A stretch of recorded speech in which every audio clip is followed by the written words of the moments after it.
السلام علیکم ورحمۃ اللہ وبرکاتہ۔ ماشاءاللہ اس وقت پنجاب کے اندر چاولوں کا سیزن چل رہا ہے، تو چاول کی روٹی ہمارے دیہات کے اندر بہت پسند کی جاتی ہے۔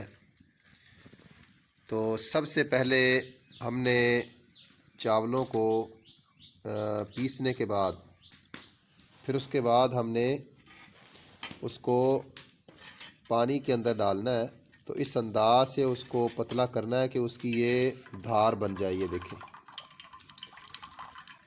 جب یہ دھار بن جائے پھر اس کے بعد توے کو گرم کر کے اس کے اوپر ہم نے گھی ڈالنا ہے۔ جب گھی ڈالیں گے پھر اس کے بعد اس انداز سے ماشاءاللہ جب ہم توے کے اوپر ڈالیں گے تو یہ چاولوں کی روٹی بڑی مزیدار اور بڑی ذائقے دار اور ماشاءاللہ بہترین، کھانے میں بھی بہترین، اور پروٹین اس کے اندر ماشاءاللہ بھاری مقدار میں ہوتی ہیں۔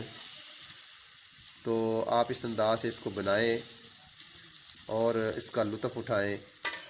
اس طرح ڈالنے کے بعد اس کو تھوڑی دیر پکنے دیں۔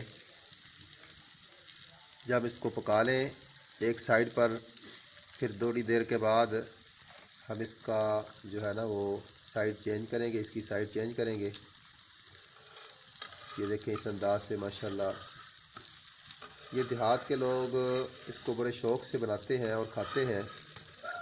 اگر شہروں میں رہنے والے لوگ بھی اس کو بنائیں، ہم صرف یہ سمجھتے ہیں کہ چاولوں سے صرف بریانی، زردہ یہی چیزیں بنتی ہیں، لیکن اگر اس کا ہم یعنی اس کی اگر روٹی بنائیں تو روٹی بھی اس کی بڑی ذائقے دار بنتی ہے۔ اور یہ ماشاءاللہ اس انداز سے اس کا یعنی ماشاءاللہ یہ سائز ہوتا ہے، اور یہ اس طرح یہ ماشاءاللہ نا بڑی بہترین ذائقے دار۔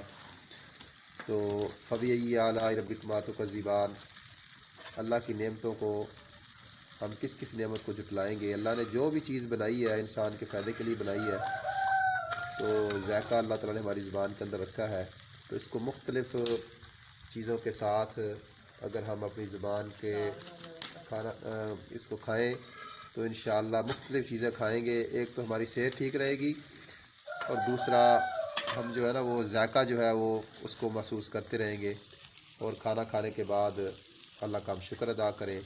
جزاکم اللہ خیرہ۔ السلام علیکم ورحمۃ اللہ۔